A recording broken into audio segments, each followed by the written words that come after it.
नमस्कार, आप सभी का बहुत बहुत स्वागत है। मेरा नाम रूबिका लियाकत है और भारत 24 पर इस वक्त आप दहाड़ देख रहे हैं।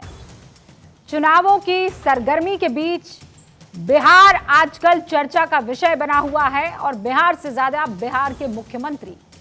क्यों? क्योंकि उन्होंने जो सदन में किया उसे सिर्फ और सिर्फ फूहड़ता कहते हैं।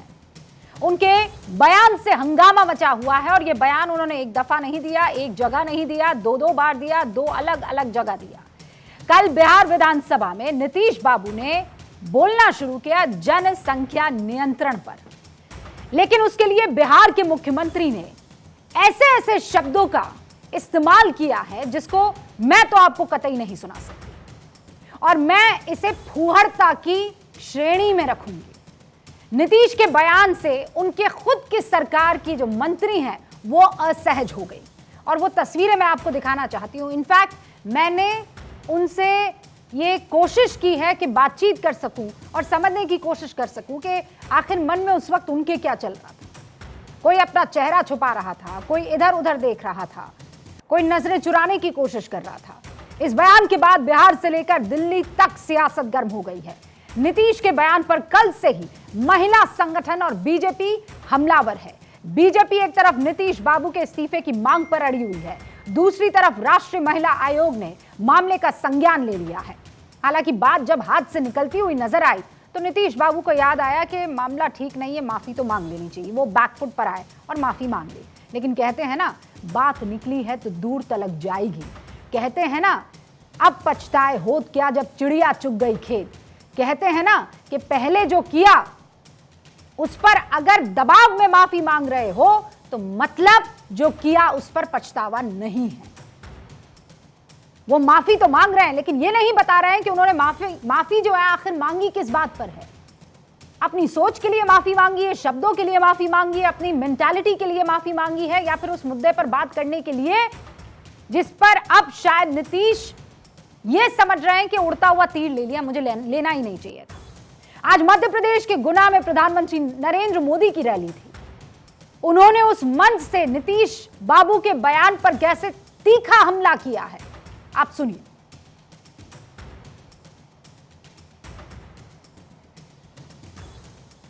और वो बयान मेरे ख्याल से कुछ तकनीकी खामी है, वो आप तक पहुंचाऊं उससे पहले विपक्षी गठबंधन के नेता ने विधानसभा में भद्दी बातें की, विधानसभा में माताओं बहनों का अपमान किया, ये उन्होंने सीधे तौर पर कहा। दिल्ली महिला आयोग की अध्यक्ष स्वाति मालीवाल ने भी नीतीश से माफी की मांग की। महिलाओं पर उनकी इस फूहड़ टिप्पणी पर पूरे देश में किस तरह से गुस्सा और राजनीति शुरू हो चुकी है उस पर आज चर्चा करनी जरूरी है। लेकिन पहले आप वार पलटवार देखिए। और वो जब शादी होगा लड़का लड़की में तो जो पुरुष है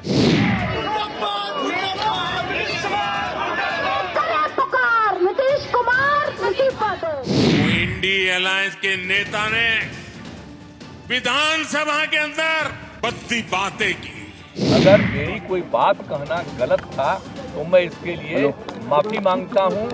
इसको हम वापस करते हैं। इंडी अलायंस का एक भी नेता माताओं बहनों के इतने भयंकर अपमान के खिलाफ एक शब्द बोलने के लिए तैयार नहीं हुआ। कल गया गलती तो गलती कल गया तो गलती का तो माफी मांग ली। जब सेक्स एजुकेशन की बात की जाती है तो इसकी लोग जो है शर्माते हैं, हिचकते हैं, तो उससे लोगों को बचना चाहिए। तो स्कूलों में पढ़ाई होती है। पूरे बिहार के 6.5 करोड़ महिलाएं शर्मसार हो गई। बिहार में माँ और बहन नीतीश कुमार की सभा में जाने से भागेंगे। और वर्ड्स दोनों ही बहुत भद्दे थे और एक भद्दे मजाक की तरह थे। पूरी महिलाओं को उससे शर्म आई और वो सुन नहीं सकती हैं। और इनको अविलंब इस्तीफा देना चाहिए और पूरी देश की जनता से माफी मांगनी चाहिए। इस पर या किसी भी सदस्य ने माननीय विधानसभा या संसद में इस तरह की भद्दी गंदी टिप्पणी नहीं किया होगा। एक तरफ देश की नारी शक्ति दुनिया में अपना परचम लहरा रही है और आपके मन में ये विचार है, ये कुत्सित मानसिकता है।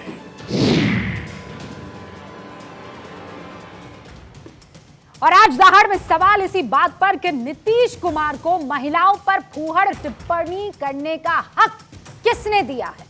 क्या नीतीश कुमार के बयान से उनकी मानसिकता उजागर हो गई है? क्या विधानसभा में विशेषाधिकार के बहाने नीतीश कुमार को कुछ भी बोलने की आजादी है? आज इन्हीं सवालों पर बहस करना जरूरी है, लेकिन मैं अब आपको इन सवालों के साथ साथ उन तमाम चेहरों से भी मुलाकात करवा देना चाहती हूं जो आज इस बहुत ही गंभीर विषय पर चर्चा करने वाले हैं। शाजिया इल्मी आपको इस वक्त स्क्रीन पर नजर आ रही हैं, जो कि राष्ट्रीय प्रवक्ता हैं भारतीय जनता पार्टी की। कन्हैया भिल्लारी जो आपको नजर आ रहे हैं, वरिष्ठ पत्रकार हैं। हमारे साथ प्रियंका राणा, राजनीतिक विश्लेषक, इस वक्त स्क्रीन पर आपको दिख रही हैं। डॉक्टर तानिया नरेंद्र आपको सेक्स एजुकेटर इस वक्त स्क्रीन पर नजर आ रही हैं, आपका बहुत बहुत स्वागत है। और प्रीति पांडे राजनीतिक विश्लेषक है, आपको स्क्रीन पर नजर आ रही हैं, जो अपनी बातें यहाँ पर रखने वाली है। और इस वक्त आपको स्क्रीन पर हल्की सी झलक दिख गई होंगी।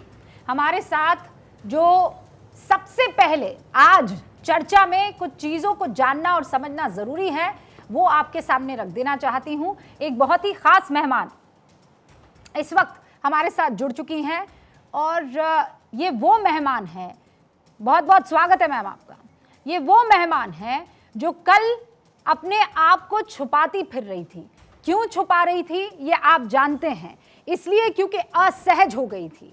ये ठीक नीतीश बाबू के पीछे बैठी हुई थी, जब नीतीश बाबू ऐसी ऐसी बातें कर रहे थे जिनको आप सुनना नहीं पसंद करेंगे। अब इस पर चर्चा हो सकती है कि जो बात नीतीश बाबू कह रहे थे उसकी मंशा क्या है, उसके पीछे की मंशा क्या है। मैं मंशा पर नहीं जा रही हूं। निवेदिता जी हमारे साथ जुड़ चुकी हैं। निवेदिता जी, पहला सवाल यही कि बिहार विधानसभा में कल जो हुआ उसके लिए मुख्यमंत्री नीतीश कुमार ने माफी मांग ली है, लेकिन आपको क्या लगता है माफी मांग लेने से ये मसला खत्म हो जाता है? क्या आप नीतीश बाबू को माफ कर देंगी? देखिए, जुबान से निकली हुई बोली और बंदूक से निकली हुई गोली कभी जिस तरह से वापस नहीं आती है। और माननीय मुख्यमंत्री जी कल जितनी अशोभनीय बात सदन के अंदर कही, वो कहीं से भी माफी देने योग्य नहीं है। अगर वो गंगा जल से स्नान करके भी आए, माँ गंगा में डुबकी लगा के भी आए, तो बिहार की और समस्त देश की महिलाएं उनको कभी जीवन में माफ नहीं करेगी।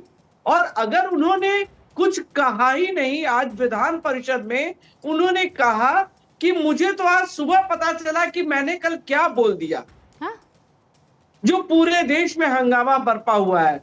तो जिस मुख्यमंत्री को मेमोरी ही नहीं काम कर रही हो, जिन्हें भूलने की आदत हो चुकी है, तो वैसे मुख्यमंत्री का अपने निवेदिता जी, मैं आपको और मुख्यमंत्री का बिहार की सरकार में बने रहना बहुत ही आपत्ति का विषय है। एब्सोल्युटली, लेकिन मैं इस बात को कैसे मान लूं? भूलने का विषय, वो तो बहुत याद करके चीजों को बोल रहे थे। और निवेदिता जी, विधायक जो कि भारतीय जनता पार्टी की हमारे साथ मौजूद हैं। निवेदिता जी, आपने कहा कि ये माफ करने लायक बात है ही नहीं, लेकिन आपको क्या लगता है कि नीतीश बाबू ने ऐसी भाषा का इस्तेमाल क्यों किया? मतलब ऐसी बातें जिसको आप सुनना नहीं पसंद करेंगे, वो सभ्य नहीं कहलाई जा सकती। देखिए, वो हमेशा से इस रंग की भाषा, कहावत है कि संगत से गुण होत है, संगत से गुण जात। वो आज जिस संगत में पड़े हुए हैं, उस संगत का असर माननीय मुख्यमंत्री जी पे पड़ रहा है। क्योंकि हम भी उनके साथ गठबंधन में रहे हैं। माननीय मुख्यमंत्री नीतीश कुमार जी बड़ा ही संतुलित बोलते थे और बड़े ही व्यवहारिक रूप में बात करते थे, और जहां जरूरत नहीं होती थी वो बोलते भी नहीं थे। लेकिन कल एक बहुत ही अच्छा वाद विवाद चल रहा था सदन में, और जनसंख्या क्या उन्होंने पटल पे रखा था, जो जनसंख्या हमारी की विवरणी आई हुई थी उसको उन्होंने पटल पे रखा और उस पर चर्चा हो रही थी। और उस बीच में उन्होंने जिस तरह से वो अभद्र विषय रखे, वो किसी भी महिला के कान में वो आवाज अगर चली जाए, तो मैं पूछना चाहती हूं, बिहार में हमारे युवा उप मुख्यमंत्री तेजस्वी यादव जी हैं कि क्या जिन्होंने इस बात का समर्थन मुख्यमंत्री का किया, क्या वो अपनी बहन, अपनी मां, अपनी पत्नी के साथ भी सार्वजनिक स्तर पर ये बात कर सकते हैं? और क्या? ये चैलेंज जो है आपने सही दिया है, लेकिन आरजेडी एक कदम और आगे निकल गई है। आप तो चैलेंज दे रही हैं, वो तो ट्वीट करके ये लिख रही है कि आखिर बिहार में ये क्या हो रहा है। क्या ट्वीट कर रही है वो मुझे आपको बताने की जरूरत नहीं है। उसमें दिल्ली पुलिस का भी नाम घसीट लिया है और न जाने क्या क्या चीजें कही है, जिसको मैं सिर्फ अश्लील और अभद्र कहूंगी और कुछ नहीं। देखिए, मैं उस विषय में कहीं से भी जाने वाली नहीं हूं, चूंकि वो इस विषय को कवर अप करने की साजिश में है। चूंकि वो गठबंधन में है, उनको अभी मुख्यमंत्री के रूप में नीतीश कुमार कठपुतली के रूप में दिखाई दे रहे हैं, जिसका आरजेडी अभी इस्तेमाल कर रही है राजनीतिक तौर पे। हाँ। तो ये उनका काम है, वो सत्ताधारी दल है और वो अपना कवर अप मुख्यमंत्री को करने का काम करेंगे। मैं उस विषय में जाने के लिए नहीं जाना चाहती हूँ और उस विषय की मैं चर्चा भी यहाँ नहीं करना चाहूंगी। लेकिन जो विषय कल मुख्यमंत्री जी ने कहा है, हाँ। मैं सिर्फ और सिर्फ उसकी चर्चा करूंगी। ओके, लेकिन जिस संदर्भ में कहा गया था, जिस विषय पर आज की तारीख में चर्चा हो उठी है, निवेदिता जी एक प्रतिनिधि होने के नाते आप मुझे बताइए, क्या लगता है सेक्स एजुकेशन ये विषय क्या ये जरूरी है कि नहीं? क्या नीतीश बाबू को और एक और कदम आगे, क्या नीतीश बाबू को अगर सेक्स एजुकेशन सच में दी गई होती, सही से दी गई होती, तो वो ऐसे फूहड़ शब्दों का इस्तेमाल कभी नहीं करते?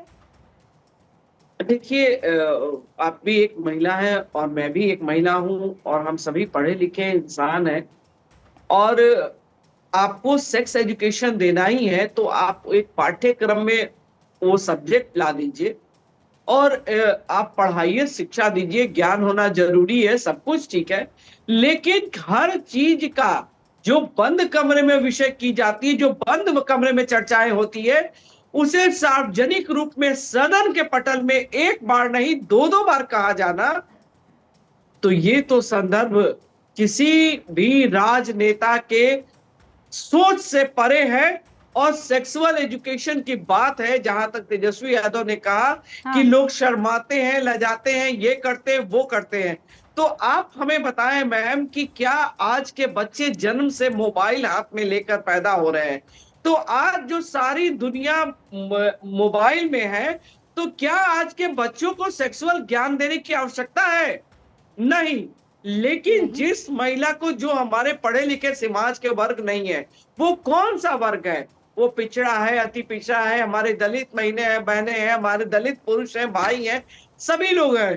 तो उन्होंने एक तरह से हमारे दलित को, हमारे अति पिछड़ा समाज के महिलाओं, बंधुओं, सभी का अपमान किया है। हाँ। कि उनको एक स्क्रीन पर आकर एक कार्यशाला लगाकर सेक्स का पाठ नीतीश कुमार जी पढ़ाने का काम किया। निवेदिता जी, मैं आपकी बहुत सी बातों से अग्री करूंगी, लेकिन इस बात से मैं अग्री नहीं कर पाऊंगी कि बच्चों को आज की तारीख में सेक्स एजुकेशन की जरूरत नहीं है।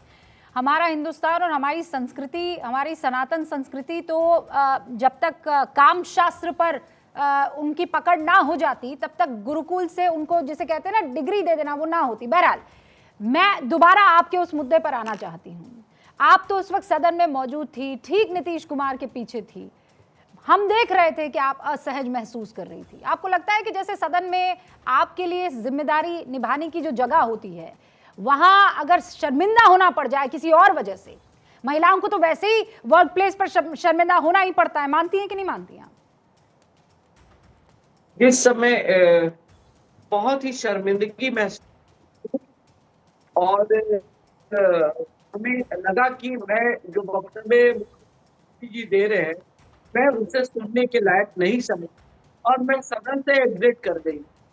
जब मुख्यमंत्री जी ने इस विषय को, इस वर्ड को इस्तेमाल करना शुरू किया, उसी समय हमारे प्रदेश अध्यक्ष आदरणीय सम्राट चौधरी जी ने माननीय मुख्यमंत्री जी, आप कृपया इस शब्दों को दोबारा यहाँ न दोहराने का कार्य करें। आप हमारे अभिभावक हैं, ऐसी बातें न करें यहाँ पर। लेकिन उन्होंने उनको चुप करा दिया और कहा कि बैठिए महाराज, मैं समझा रहा हूँ लोगों को। तो हम लोग एक समाज, एक क्षेत्र, एक राज्य की महिला है और हमें भी अपने क्षेत्रों में जवाब देना होता है।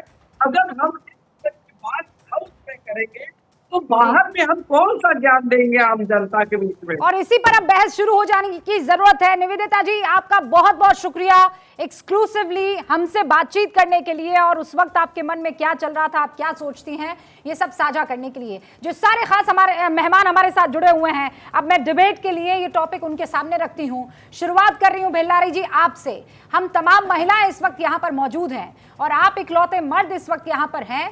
शुरुआत आपसे इसलिए करना चाहती हूँ कि अक्सर आप नीतीश बाबू का पक्ष लेते हैं। ये मैं मंशा पर सवाल नहीं उठा रही हूं, उस पर तमाम बहस हो सकती है। जो शब्दों और शब्दावली का इस्तेमाल था उससे कोई इत्तेफाक रख सकता है क्या? वो फुअड़ थे और कुछ नहीं। बिल्कुल यकीनन फुअड़ थे, लेकिन अगर विपक्ष ये बात कर रहा है, लीडर ऑफ भाजपा के प्रांतीय अध्यक्ष सम्राट चौधरी ये कह रहे हैं कि इन मानसिक बीमार हैं, चेक कराना चाहिए, इसके बाद बिहार की गति देनी चाहिए, तब तो मामला ही ये अब एकदम डाइवर्सन हो गया। अब इसका मतलब है कि वो जानबूझ करके नीतीश कुमार ने कुछ नहीं किया है, उनकी मानसिक स्थिति ठीक नहीं है। अगर जब मानसिक स्थिति ठीक नहीं है, जानबूझ करके नहीं कहा है, जानबूझ कर किसी का अपमान नहीं किया है, तो इसका मतलब क्या है? अब उनको ले जाइए, आप हॉस्पिटल में भर्ती कराइए और ठीक ठाक करके ले जाइए। दूसरी बात ये मैं कहना चाहता हूँ कि नीतीश कुमार ने माफी मांग लिया। हो सकता है, मुझे लगता है उनको बुलुआ रोग हो गया हो, या उनको लग गया होगा बुढ़ापे का असर कि मैं अपने मित्रों के बीच में बैठा हूँ और बोलते जा रहा हूँ, अपने बंद कमरे में बैठा हूँ। नहीं बेल्लारी जी, ये मुझे लग रहा है। नहीं, तो इसका मतलब वो सच में बीमार हैं और उनको फिर इस पद से जिम्मेदारी के साथ इस्तीफा दे देना चाहिए। अगर शख्स को ये लग रहा है कि बिहार जो है क्लब है और मैं क्लब में दोस्तों के साथ, यारों के साथ बैठा हुआ और मैं जो चाहे गप हाँक सकता हूं, तो फिर वो मुख्यमंत्री रहने की स्थिति में नहीं है सर। मान लीजिए, then he has to resign. ये अपोजिशन के लीडर जो है सम्राट चौधरी ही कह रहे हैं। ये पहली मैं सम्राट चौधरी जो कह रहे हैं, मैं मान लेती हूं वो राजनीति कर रहे हैं, लेकिन आप जो एक्सक्यूज दे रहे हैं, मैं उस पर आपसे सवाल कर रही हूं। शाजी अलमी यहाँ पर मौजूद है। शाजी अलमी, ये तो गजब का एक्सक्यूज हो गया। बिल्लारी जी बोल रहे हैं नहीं, उनको गलतफहमी होगी ना, थोड़ा बुढ़ापे का असर है, बूढ़े हो गए हैं, तो उनको लगा होगा यारों दोस्तों में बैठा हूं। ये तो और भी खतरनाक है। इस पे तो ज़्यादा आपत्ति जताने की ज़रूरत है। मैंने सुना निवेदिता जी की पूरी बात, और एक महिला होने के नाते वो जिस तरह से वो झेप रही थी और शर्मिंदगी का एहसास उनमें था, वो मैं महसूस कर सकती हूँ, और मुझे लगता है बहुत सारी महिलाएं महसूस कर सकती हैं। यही तक नहीं, बहुत सारे पुरुष जो मौजूद थे वहाँ पे, उनको भी लगा कि बात जो हो रही है वो सही नहीं है। और सिर्फ उन्होंने भाषा शैली का इस्तेमाल इस तरह से नहीं किया, और सिर्फ शब्दों का चयन इस तरह से नहीं किया जिससे इतनी शर्मिंदगी होती, लेकिन उन्होंने उसके साथ साथ इशारे भी इस्तेमाल किए, और वो काफ़ी तफसील से विवरण में गए, और वो शायद बात करना चाह रहे होंगे सेक्स एजुकेशन की, एक कोई बड़ा पॉइंट वो बताना चाह रहे होंगे, लेकिन जिस तरह से गलीज़ और घिनौनी और बेहुदा ज़बान का इस्तेमाल हुआ है, और ऐसा मुझे लगता नहीं हमारे इतिहास में कभी ऐसा कोई प्रकरण आया हो जब इतनी इंतहा किसी ने पार की होगी, और बगैर कोई भी सेल्फ अवेयरनेस के जो बातें पता चल रहा है, जो अपने आप में मुझे लगता है वो ज़्यादा खतरनाक है।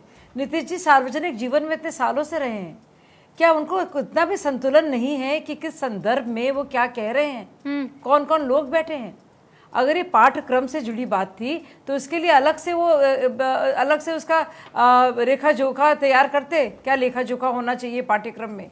लेकिन इस बात को कहना, चाहे आप महिला के शिक्षित होने का असर जो होता है और फर्टिलिटी रेट पर क्या होता है, वो अगर बात भी करना चाह रहे थे तो इतने विवरण, इतने डिटेल में उन्होंने इसका ब्यौरा दिया है, इशारों के साथ साथ इतनी भद्दी बातें।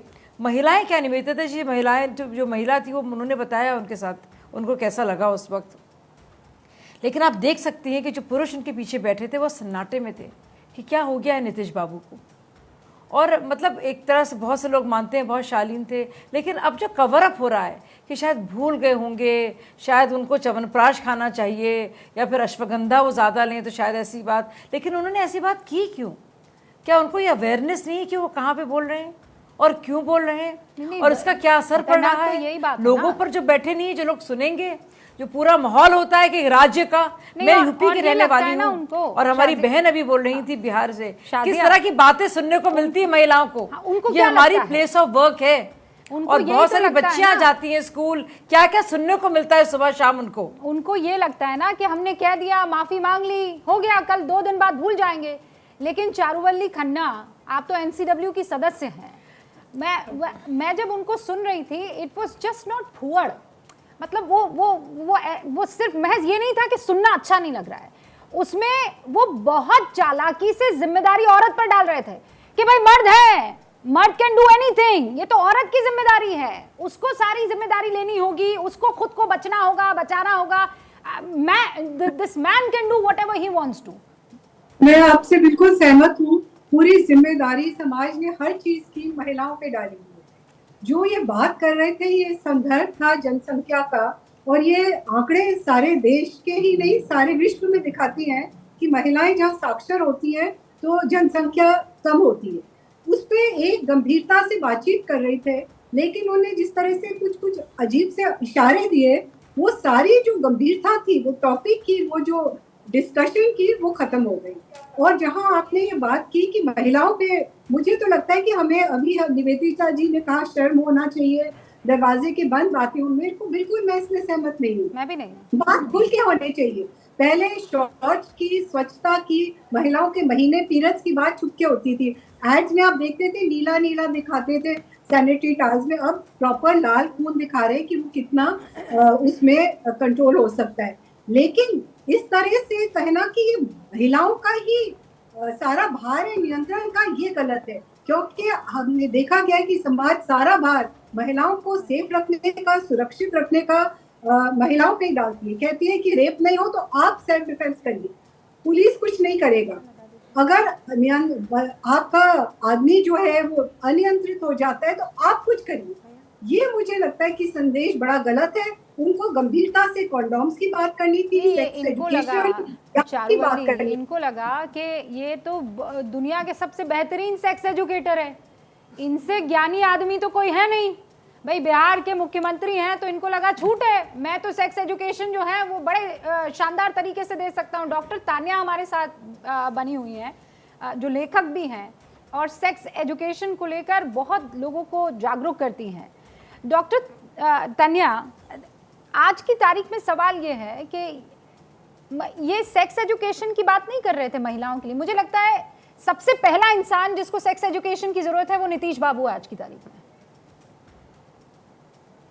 देखिए, पॉलिटिकली तो मैं कमेंट नहीं, बट ये ज़रूर है कि हाँ, हमें सेक्स एजुकेशन की बहुत ज़रूरत है।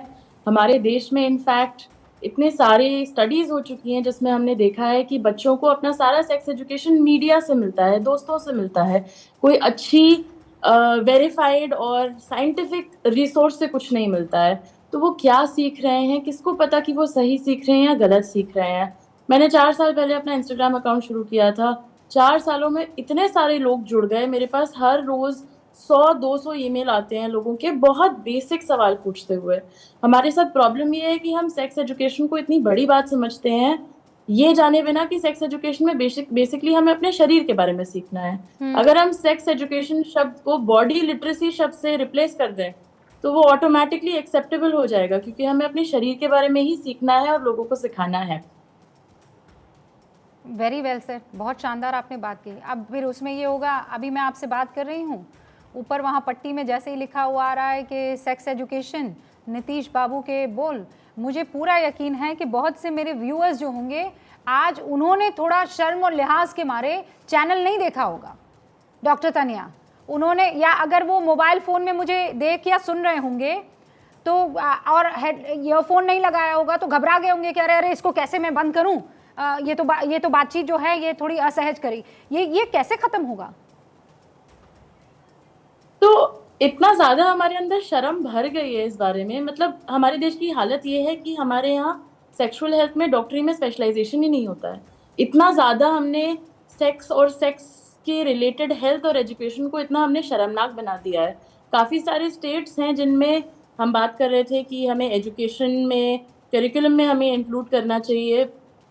तो प्रॉब्लम तो ये है कि काफ़ी सारे स्टेट्स ने सेक्स एजुकेशन का कॉन्सेप्ट ही बैन कर रखा है, क्योंकि लोगों को घबराहट होती है कि इससे कहीं बच्चे करप्ट ना हो जाएं। पर दिक्कत एक्चुअली ये है कि जब आप उनको सही इन्फॉर्मेशन सही जगह से नहीं दे रहे हैं तो बच्चे अपने में एक्सपेरिमेंट करेंगे।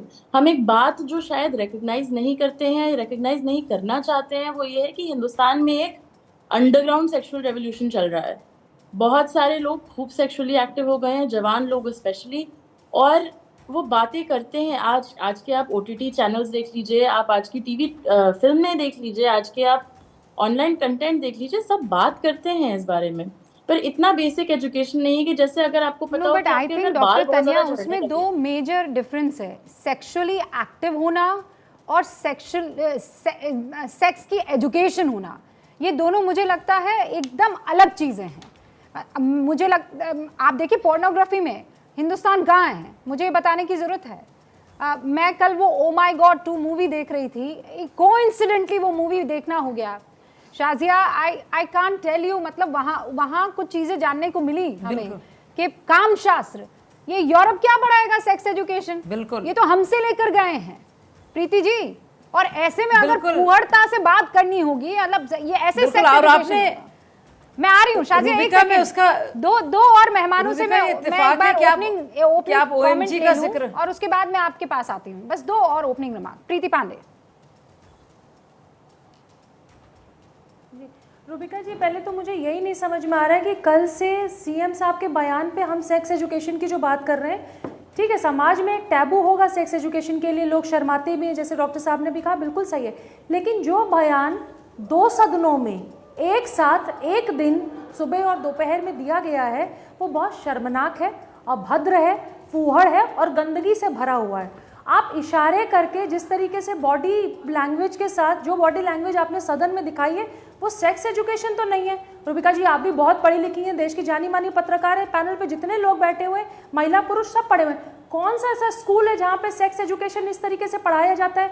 सेक्स एजुकेशन के नाम पे आप सदन में सीएम की गरिमा को बर्बाद करते हुए फुहड़ता परोस रहे हैं और इसके बाद लोग आपकी पीठ थपथपा रहे हैं, चाहे वो तेजस्वी यादव जी हो, चाहे लल्लन सिंह जी हो इनकी पार्टी से। वो ये कहते रहे हैं कि इसमें आपत्तिजनक क्या है, और जिसको आपत्तिजनक नहीं लग रही है, मेरा सिर्फ रूबिका जी आपके माध्यम से एक सवाल, क्या सेम वीडियो जो कल सीएम साहब ने सदन में फुहड़ता के साथ दिखाया, बताया और सुनाया है, सेम वीडियो सेक्स एजुकेशन के नाम पे पूरे बिहार के हर स्कूल, हर यूनिवर्सिटी, हर जगह चलाया जा सकता है क्या? सरकार गिर जाएगी अगर ये हरकत ये कर देगी। इसी सवाल को मैं रख रही हूं सामने, प्रियंका राणा, किया जा सकता है जो जिन शब्दावली का, जिस तरीके की बातों और इशारों का वो प्रयोग कर रहे थे, आप किसी स्कूल में ये दिखा सकती हैं वीडियो?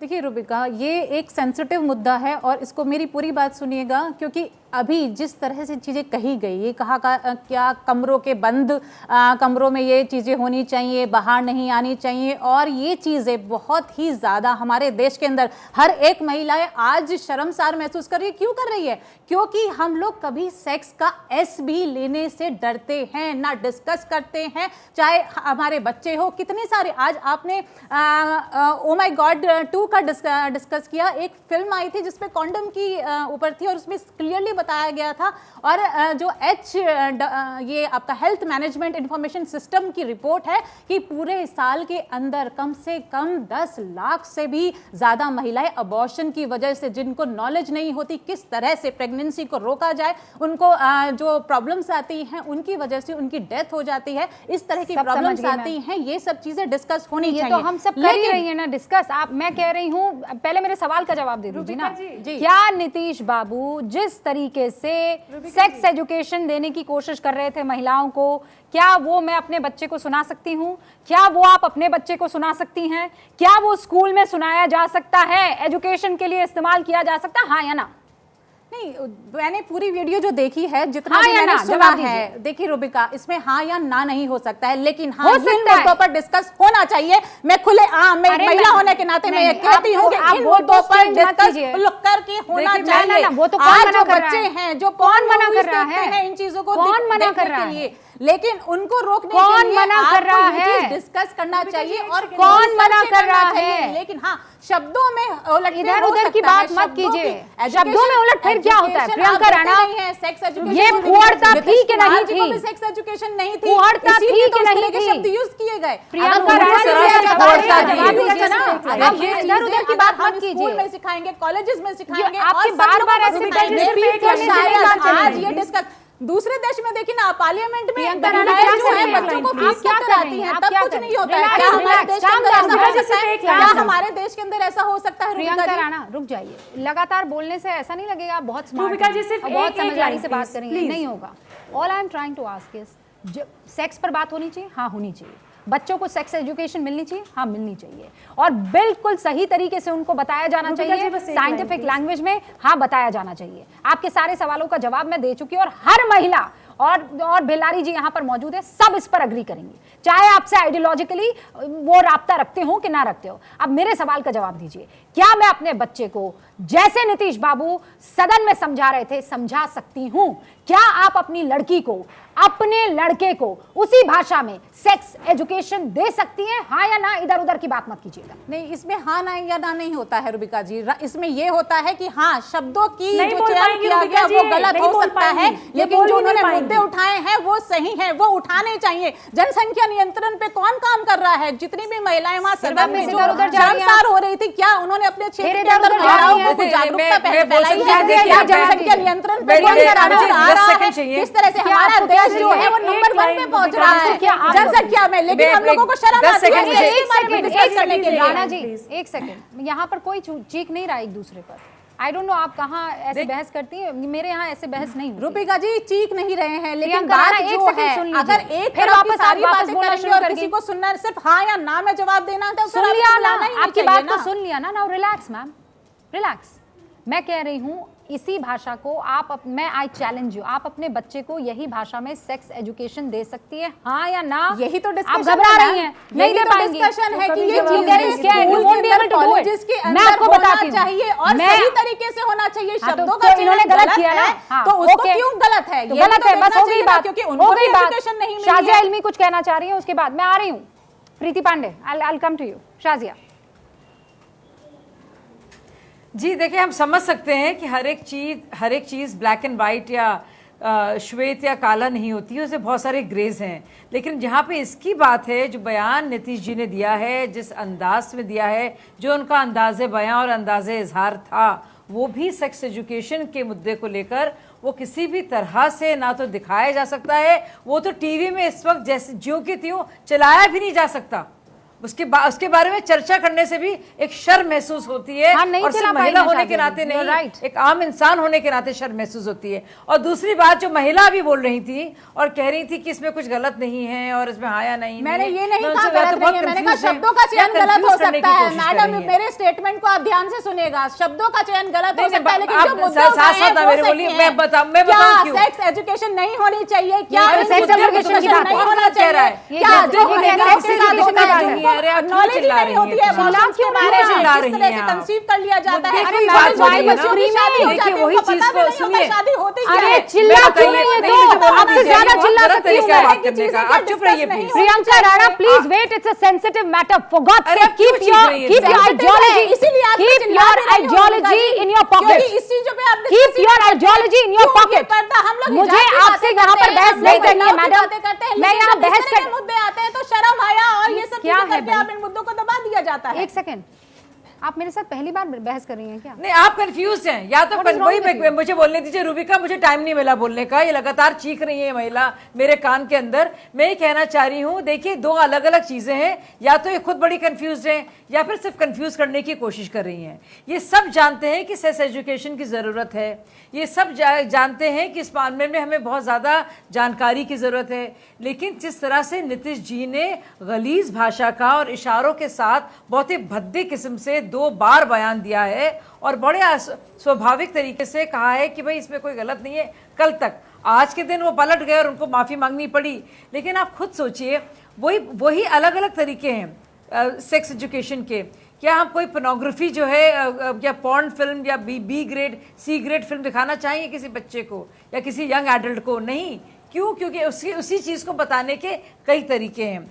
लेकिन क्या विधानसभा का पटल और जिस तरह की भाषा, शब्दों का, एक एक शब्द पर ध्यान दीजिए, और सिर्फ एक शब्द नहीं थे, पूरे वाक्य थे, उनके साथ साथ बाकायदा इशारे थे, और क्या, और लोग हंस हंस के बता रहे थे। वो इतना ज़्यादा मुझे लगता है एक मेल पॉइंट ऑफ व्यू और एक जिस तरह से उन्होंने इस बात को रखा है, उन सब बातों में वही सब खराबियाँ हैं जो जिसकी वजह से हमारे देश की महिलाएं इतनी परेशान हैं और शर्मसार होती हैं ऐसे मौजू को लेकर। तो सारे जो इंग्रेडिएंट्स हैं उनमें, वो सामग्री जो है वो पूरी उन सब चीज़ों से भरी हुई है जिसको लेकर इंसान को शर्मसान होना पड़ता है। ओके प्रियंका, क्योंकि वो अब मैं 30 तरीका सेकंड्स इतना आपको दे रही हूं मेल टाइमर था, के साथ। Man point okay of view Shaji था जी, और मेरे बाकी और मैंसप्लेनिंग मेहमान। उन्होंने की है। ऑलराइट, फुअड़ता है, इसे कहने में गुरेज नहीं होना चाहिए। बहुत पसंद करते हैं आप नीतीश बाबू को, हम भी करते हैं, बहुत सभ्य इंसान है ये तो हम भी जानते हैं, लेकिन यहाँ फुअड़ता हुई है तो मैं कहने में गुरेज नहीं करूंगी। आप नीतीश बाबू की जगह यहाँ पर किसी और का चेहरा डाल देते जो आपकी आइडियोलॉजी से एकदम इतर होता, तब भी मैं यहाँ खड़े होकर कहती ये फुअड़ता है, इसके अलावा और कुछ भी नहीं है। आप में उतना मादा होना चाहिए। आप पहले एक महिला हैं प्रियंका राणा, और उसके बाद आप किसी और आइडियोलॉजी से ताल्लुक रखने वाली हैं। मैं 30 सेकंड्स देती हूँ आपको। जी रूपिका जी धन्यवाद। आपने ये कहा कि जो आप महिला हैं, क्योंकि एक महिला होने के नाते आज मैं यहाँ बैठी हूँ, मैं यहाँ पे एज ए पॉलिटिकल एनालिस्ट नहीं बैठी हूँ। आज एक महिला होने के नाते, क्योंकि मैं ज़मीनी स्तर पर काम करती हूँ और जब महिलाओं के बीच में जाती हूँ और छोटी छोटी बच्चियों की जब देखती हूँ कि वो 18 साल से कम की उम्र में उनकी शादी हो जाती है, उनको कोई पता नहीं होता है और अबॉर्शन किए जाते हैं और उनकी मृत्यु हो जाती है, तो वो दुख मैंने देखा है। और उन महिलाओं को भी देखा है जो आज हम बड़ी बड़ी बातें करते हैं, लोग धरने पर बैठे हैं। आप जाकर के देखिएगा गाजियाबाद में धरना प्रदर्शन चल रहा है जनसंख्या नियंत्रण के ऊपर, लेकिन जनसंख्या नियंत्रण कैसे होगी ये नहीं बताएंगे। अवेयरनेस होनी चाहिए, सब चीज होनी चाहिए। फुअड़ता है, मैं कह रही हूँ शब्दों का चयन गलत है, लेकिन क्यों गलत है? क्यों गलत है रूबिका जी? मेरी 2 मिनट बात सुन लीजिए, क्यों गलत है? क्योंकि सेक्स एजुकेशन और इस तरह के मुद्दे कभी डिस्कस नहीं होते हैं। और इसीलिए तो डॉक्टर तनिया यहाँ पर बैठी है ना, देश के अंदर क्यों बुलाया उनको मैंने? वो यहाँ पर किस तरह से महिलाओं से वो यहाँ पर पॉलिटिक्स डिस्कस करने नहीं आई है, वो सेक्स एजुकेशन पर ही अपनी बात रखने आई है। जानी मानी डॉक्टर हैं, 4 साल से इंस्टा हैंडल, कोई सोच सकता था कि ऐसे इंस्टा हैंडल को फॉलो किया जाएगा जहां पर सेक्स एजुकेशन दी जा रही है? मतलब लोग उससे बचने की कोशिश करेंगे, लेकिन आज देश जुड़ रहा है ना। डॉक्टर तनिया, मैं आपके पास आऊं उससे पहले मैं चाहती हूं कि बार बार ये हमारे साथ जो प्रीति पांडे बैठी हैं वो अपनी बात रखना चाह रही थी। प्रीति, मैं आपको समय देती हूं और उसके बाद मेरे 2 और मेहमान, उनका रुख। रूबिका जी सबसे बड़ी बात क्या है ना कि हमारे नेता टीवी पे आके जो चीज़ कहते हैं वही वीडियो अपने घर में नहीं दिखाएंगे। जितने नेता यहाँ नेत्रियाँ अलग अलग पार्टियों को सपोर्ट करते हैं, अगर वो यहाँ पे बोलते हैं, आप गलत को गलत नहीं कह पाते। अगर आपके अंदर बूता है तो क्यों नहीं कांग्रेस शासित राज्यों में इसी का वीडियो चला दीजिए सेक्स एजुकेशन के नाम पे। हम सेक्स एजुकेशन को इस फुअड़ता से पहले अलग क्यों नहीं रख पा रहे हैं?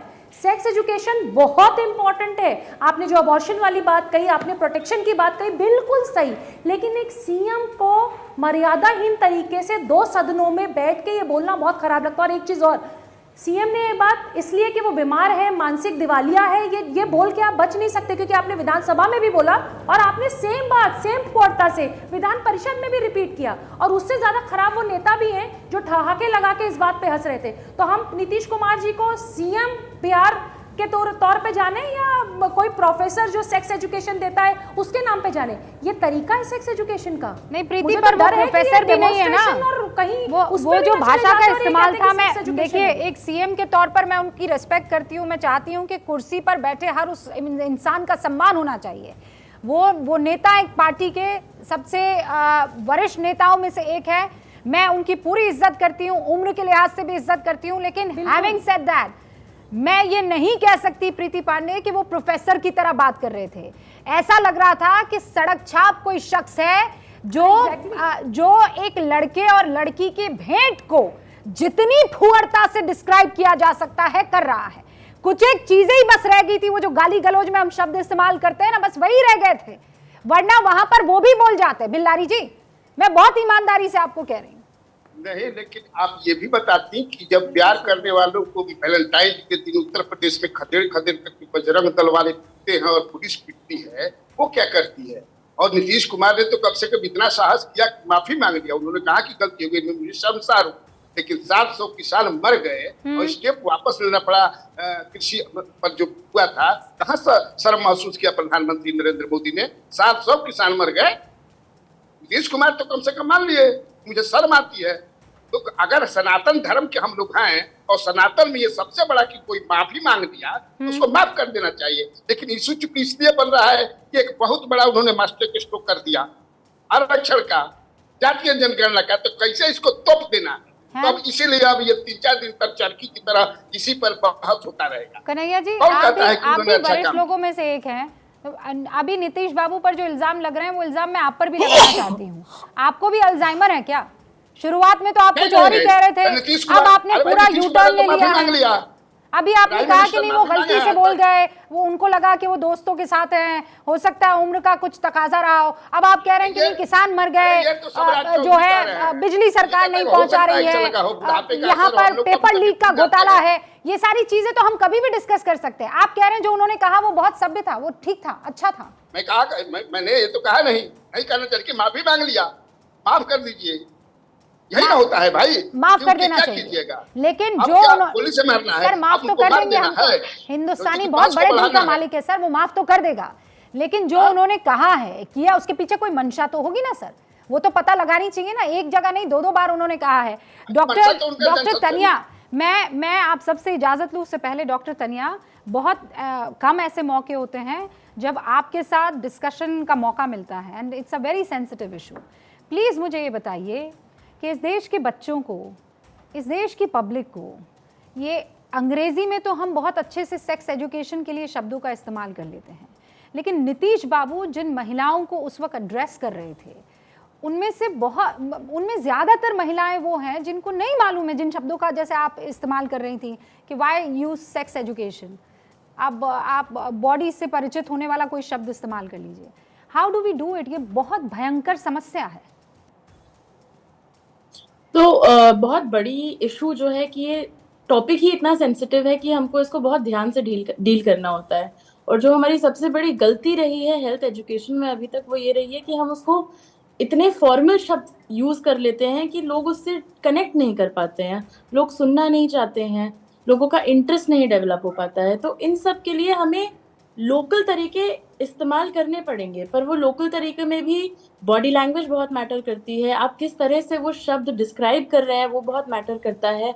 अगर हम धीरे धीरे यूथ की भाषा में या लोकल लोगों की भाषा में इसको समझ सकें कि वो किस तरह से इस बात को समझते हैं, ये समझाने की जगह कि इस दवाई से यूटीआई आपका ऐसे ठीक हो जाएगा, उनको ऐसे समझाइए कि आपका बर्तन चमक जाएगा, आपका ब्लैडर चमक जाएगा, ऐसे समझा दीजिए। साबुन आपने रात भर छोड़ दिया है आपकी कढ़ाई में, उससे आपका यूटीआई साफ हो गया है, ऐसे करके समझाइए, तो वो भी समझेंगे, वो कनेक्ट भी करेंगे। और आखिरकार हमारा कॉल टू एक्शन क्या होता है हेल्थ एजुकेशन में, कि आदमी एक टेक होम मैसेज लेके जाए जिसको वो आसानी से अपनी जिंदगी में इम्प्लीमेंट कर सके। तो अगर हम लोकल तरीके, सिंपल भाषा में लोगों को कम्युनिकेट कर सके बिना किसी शर्म के, तो हमारी सबसे बड़ी सेक्स एजुकेशन की प्रॉब्लम सॉल्व हो जाएगी।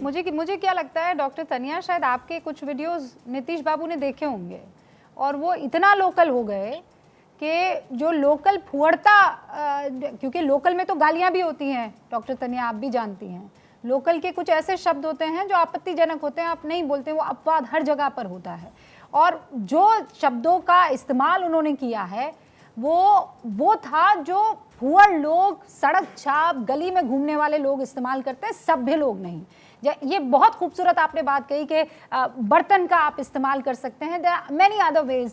अगर आप काम शास्त्र का अध्ययन करेंगे तो आपको पता चलेगा कि ऐसे ऐसे खूबसूरत शब्द हैं जिनको सुनकर आपको बुरा भी नहीं लगता है, अटपटाहट भी नहीं होती, आप असहज भी नहीं होते और कहने को कह देते हैं। आप सभी का बहुत बहुत शुक्रिया। थैंक यू शाजिया, चारूवल्ली जी, हमारे साथ डॉक्टर तनिया भी थी, प्रियंका, प्रीति पांडे, कन्हैया बेल्लारी जी, थैंक यू सो मच। बहुत सेंसिटिव इशू था लेकिन आप लोग आए, आपने बहुत तरीके से अपनी बात रखी है। देखते रहिए भारत 24।